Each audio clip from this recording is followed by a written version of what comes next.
تاجیکستان قلب من، دنیای من، جان منی.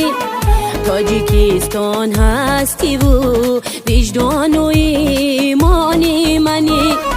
تاجیکستان قلب من، دنیای من، جان منی. تاجیکستان هستی و وجدان و ایمان منی. تاجیکستان مسکنی نسل نوی آینده ساز. تاجیکستان رشدی فرهنگی نیاگانی منی. تاجیکستان رشدی فرهنگی نیاگانی منی.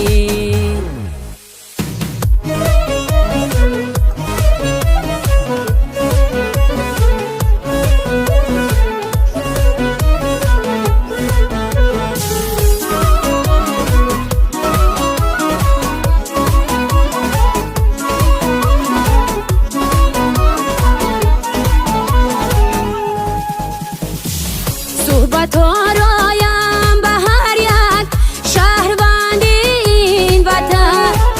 هر یک بشنیده گوید گل به بستانی منی.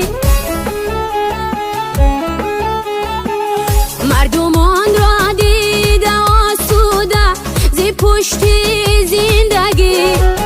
شکر گویم وطن دنیای ارمانی منی.